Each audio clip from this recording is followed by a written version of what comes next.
Hello, welcome back to Manibil.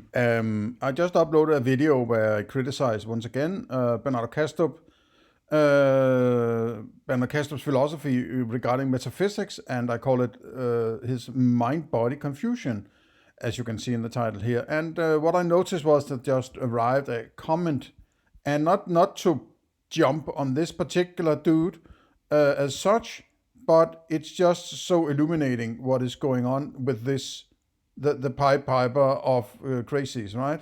I'm not trying to call this guy crazy necessarily, but it points to various aspects I find to be telling about what is going on with Bernardo Kastrup, Analytic Idealism, Essential Foundation, and this whole, I don't want to call it movement because that's stupid, right? But for a lack of a better term, of people rejecting mainstream thinkings and jumping into all sorts of, I want to find something that is where I can have my rainbows and unicorns and so on, right?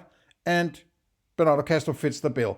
I'm not saying this guy necessarily is like that. I'm generalizing, right? Okay. But this guy called Cash Globe just wrote 9 minutes ago, maybe it's 12 minutes ago now. Okay. He says, 15 minutes in, you are completely misunderstanding Bernardo. You are creating strawmen, attacking them, and voila, Bernardo is saying incoherent nonsense. It would be nice if there was a clear connection with what I'm actually saying so I can connect with your attempt at refuting, and I would be open to doing that, right? But I can't. You're just saying I'm creating a straw man. Please point to the straw man. Okay. Then he says, the dashboard is simply a metaphor to explain what is actually happening. This is a proven and established theorem in mathematics and evolutionary game theory. This makes no metaphysical assumptions, but it is much better explained via idealism than physicalism, which is why he uses it. Now, this is there's all sorts of shit packed into here, right? First of all, that is what I'm, after reading this through a couple of times, what I first of all notice is the regurgitation of his teachings, right? The dashboard is mentioned always, right? And he's sort of this evolutionary game theory is a talking point of his, right? Physicalism and idealism, and and we get further down into it here, then it sounds like somebody who has just adapted some talking points and then uses them and throws them against any kind of criticism. It's just it's a trend. It's not an argument as such, right? I'm just sort of worried that, okay, it's this kind of sophistry or sophists. Sophists are in the business through some kind of narcissism to create a lot of attack monkeys, right? A narcissistic supply that can do their deeds or do their bidding by going and attacking those who tries to criticize the cult, so to say, right? It has sort of cultish flavor, this analytic idealism, very much in my opinion, right? And then the talking points that the sophist or the cult leader uses are being used. It's like, use this one, use this one, use this one to, push against any criticism, right? Okay, so let me take it sort of a step at a time. The dashboard is simply a metaphor to explain what is actually happening. Okay, now this is very telling, because there's one thing a metaphor doesn't do. It doesn't explain anything, right? A metaphor is an abstraction of a similar kind of imagined situation that helps illuminate the actual explanation in philosophical terms that might be a little convoluted or difficult to grasp. Therefore, the metaphor is created to help to understand the actual explanation, man, right? But the point with Bernardo Kastrup is there is no actual explanation. There is only the metaphor, right? You cannot use a fucking metaphor to, push as a foundation for your metaphysics, right? That's what I keep coming back to. Okay, fine with the metaphor. The metaphor of the airplane cockpit, right? Okay, so he uses a metaphor. You imagine a cockpit. So you imagine some storm outside, right? Because you can imagine storms outside cockpits in an airplane, right? And that grooms you into thinking that the whole of your experience is some kind of dashboard. And therefore, because you use the metaphor, there must be something you can somehow, some way, some sophist, PhD academic way can access and tell you about, right? And he wants to be sort of on a higher echelon of thinking where if you don't think that you can access that alone without the help of Bernardo Kastrup, because he's such a brilliant man, right? A person. He can access it by, talking about ripples and shit, right? And he can sort of sit there and be the priest, the gatekeeper of the understanding of the big mind out there, as he calls it, right? Or as I call him, it says the mind at large, or whatever, the big mind out there, whatever it's called, right? Doesn't really matter what it's called.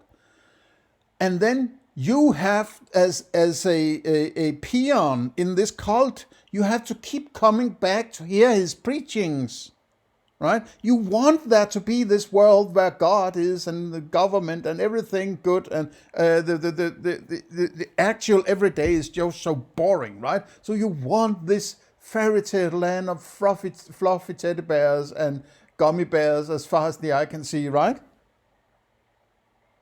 He eludes you into thinking he can open the door that nobody else has opened, and you can look into paradise, right?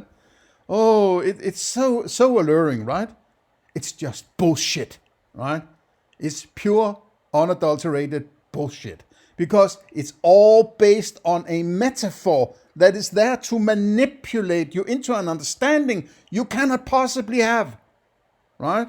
A metaphor can never be the foundation of any kind of thinking, right? It's like saying the manual of your car can drive your car for you or something like that, right?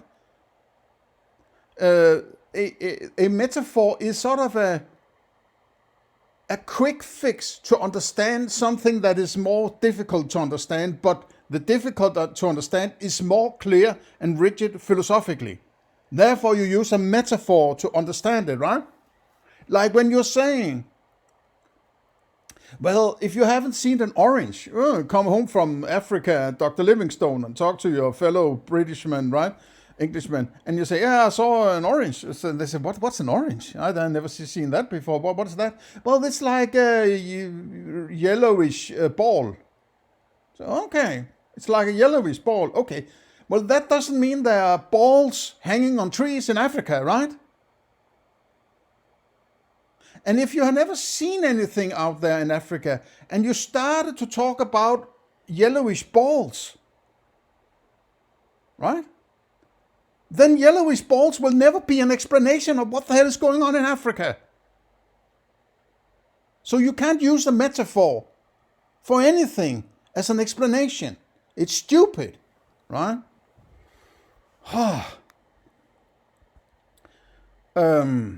This is proven established theorem. What a theorem? What theorem? A metaphor cannot be a theorem, right? A dashboard is a theorem in mathematics, an evolutionary game theory. What? And this evolutionary game theory, that is, the Donald Hoffman and this kind of, if you have listened to the deeper end of what Donald Hoffman, I was sort of, and I bought one of his books and so on, the Critique of Reality or whatever it's called. It's decent, right? But when he goes into 16-dimension geometric shapes and something like that is beyond your mind, and fuck off, man, right? And this evolutionary game theory, yes, I understand that if you would try to explain why the experience is like it is. It's possibly something that relates to evolution as such. I could follow you down that road, but that doesn't create a metaphor, right? Evolutionary game theory is not a metaphor, and it doesn't explain metaphors. Metaphors are basically just imaginative tools to clarify principles or understandings of something that is harder to understand in itself. But the point I tried to get across just before is that Bernardo Kastrup doesn't have anything but that metaphor of the cockpit. When he starts his metaphysics, he starts out imagining yourself sitting in the metaphor. That's the most stupid starting point of philosophy. And it establishes how crazy he is about doing this, because he doesn't care, apparently, about rigid philosophical discourse or rigid structures of thinking, right? You just imagine yourself in an airplane. Fuck off, man, right? Also, the notion that matter has no standalone existence is ludicrous or nonsense is simply untrue. But wasn't that what Bernardo Kastrup was saying? That when he takes an instrument and put it on something, that thing that he's measuring on, which would be something that you would call matter, right? The matter is the representation of it, but so is the instrument you're using to measure it all. It's all mental, right? In the presentation form. But you're using it, this is a matter of terms then, right? No standalone existence. Well, it doesn't have any existence beyond measurement, right? So, as far as it might be a twist of the terms here, right? But if Bernardo Kastrup is criticizing physicalism, right? He's saying what you call matter is not out there. It doesn't have existence, right? There's no existence called matter. What you're referring to is a representation on your perception, right? A part of your perception, or a cognition within your perception, maybe, right?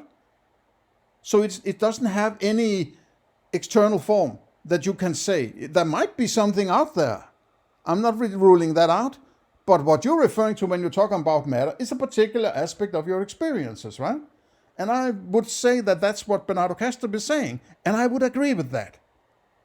But then matter has no standalone existence in the sense that there is no existence out there you can call matter, because you would have to be accessing in the same way as you call that matter, which is a part of your experience.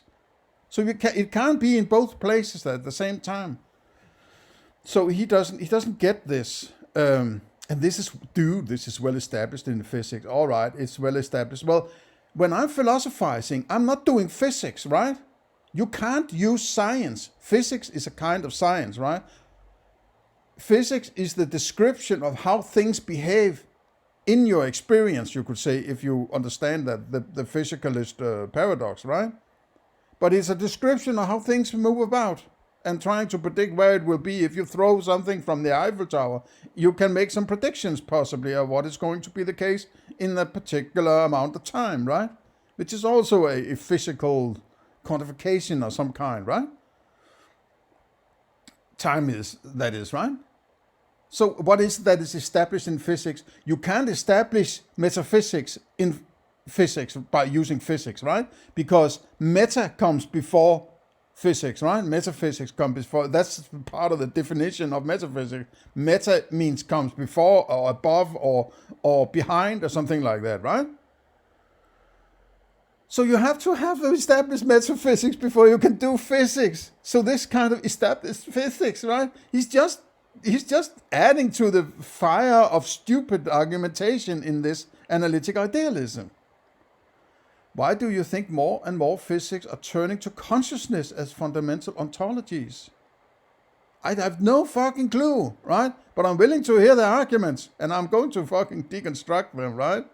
For shits and giggles, you can save physicalism by positing many worlds theory. Oh, there again, talking point, a Bernardo Kastrup talking point, right? He's just adopted them because, first of all, it sounds kind of brainy. It sounds kind of heady and smart, right? The many worlds, they physical.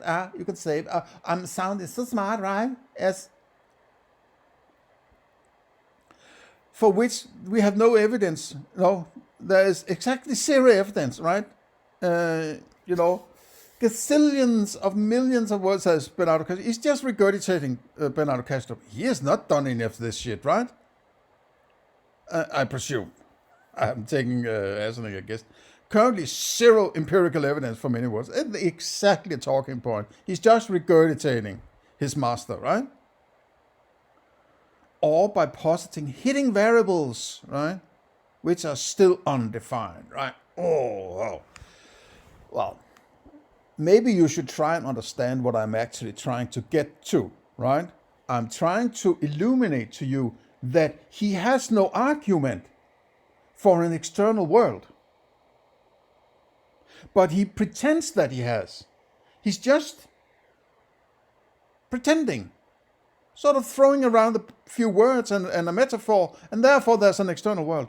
There is no coherent or rigid argumentation for an external world in anything I have seen from Bernardo Kastrup, right? This is a pivotal point because this is the fucking starting point of his metaphysics, right? And he can't just go in there, yeah, it's an external world there, right? Yeah, no. Physicalist, external world is made of your experiences. No, but apparently there's still some external world, right? And it was all based on this habitual physicalist thinking that he's retracting into pure experience.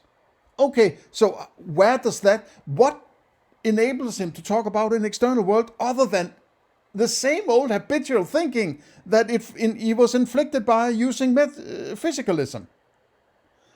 If you're retracting because of the paradox, which is correctly identified in physicalism, you have to realize that it was just habitual thinking. So which you want to be rigid and establish an external world, you have to fucking present the argument, right? You can't just say, yeah, it's still there, of course. Yeah, I'm just going to say it's mind instead of matter, right? Fuck off, man. Give me the argument. Give me the rigid argument. And the rigid argument, in my opinion, would have to be established from the screen of perception, which is apparently his starting point, right? He just starts to call it a cockpit and so on, dashboard and so on, in order to elude that there is an outside without actually arguing for it, right? Because he can't. And if you can, please give it to me, right? Give me the fucking argument, right? Thank you. See you in the next one.